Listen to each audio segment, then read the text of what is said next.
At ito naman si, ang gaganda ng pangalan, Kucheng. Kucheng, bumati Hi naman. po, Kuya Will! Okay.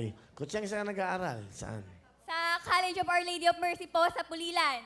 Bulacan. Bulacan, Kuya Will. Anong course mo? Radiologic Technology, Sir Will! Matagal na ba kayo ng boyfriend mo?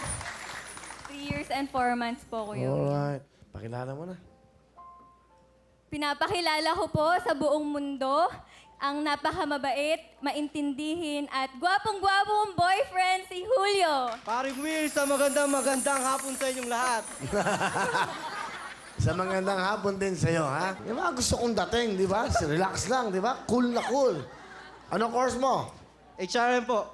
HRM. Opo. Okay. Anong height mo? Tangkad mo, ha? 5'7 po. 5'7". Opo. Alright. Anong year mo na? Third year college po, Kuya Will. Saan mo nakilala? Si Kucheng. High school pa po kami, magkakilala na po kami niyan. Oh. Bali po, Class. And then, then po, ayun po. siya ba ang first girlfriend mo? First po. Wow. First ko din po siya, Kuya Will. First boyfriend mo rin siya? Opo. Opo. So, lahat ng ito, kumaga, talagang yung pag-ibig nyo, una lang sa lahat. Unang girlfriend mo, unang ang boyfriend niya. Una po sa lahat. Wow, galing ha.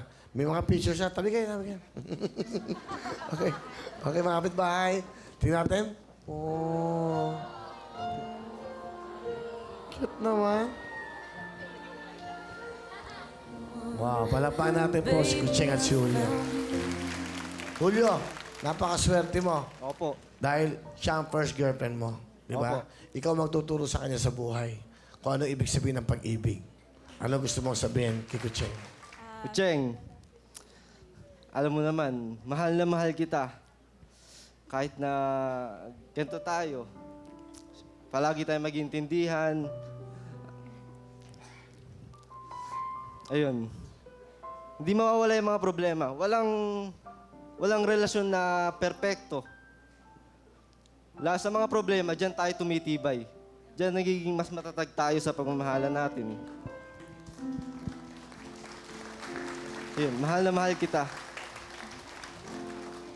Kucheng, ano gusto mong sabihin? Julio, thank you kasi nandyan ka palagi kapag kinakailangan kita. Julio, pinapromise ko lang sa'yo na hindi ko sisirain yung tiwala na binibigay mo sa akin. Kaya, I'm so happy how God built us together. Ayun lamang. Ganda naman.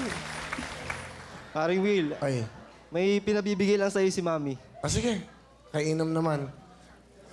Pwede akong salamat. Ano to? Cake po. Ay, cake. Business Wow. po ng Business po ng Mami ko. Ay, ganda. Oh. Ay, mami, thank you. GMA, Wawawin. Wow. Ano pa ang mami mo? Po. Rosini Ano ba si Magsakay Mami? po. Ito po, kasama Ay, ko po. kasama pala si Mami Rose. Ay, Mami Rose. Magandang hapon po. Wow, thank you, ha. Ang ganda naman ito. Bigyan ng jacket, no? O, ano? Ano?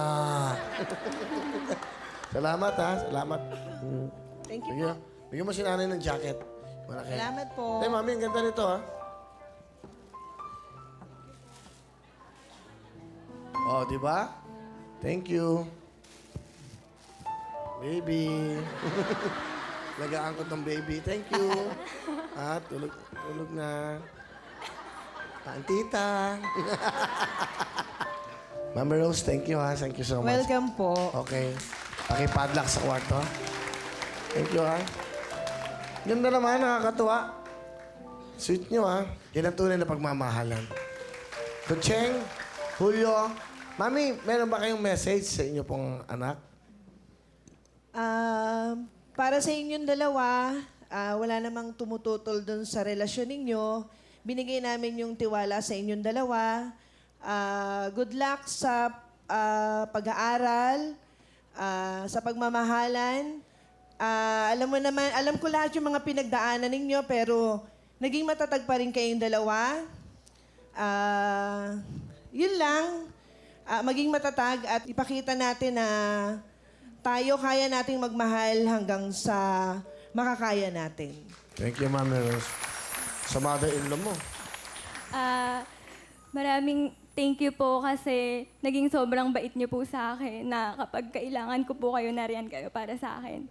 Thank you po dahil parang kapag nagkakaproblema po kayo, nandyan po kayo para gumabay sa amin ni Julio na hindi lang po kinukuha yung side niya, pati yung sa akin. Tapos, hindi po lahat ng mother-in-law or magiging mother-in-law kagaya niyo. Thank you po. Hindi po namin sisirain yung tiwala niyo sa amin. Magtatapos po kami ng pag-aaral para po sa future namin. Thank you po. Yun. Ganda ng message, ah. Galing. Meron kayong 10,000, ha? Good luck Thank you po, sa Kuya inyo. Will. Alright.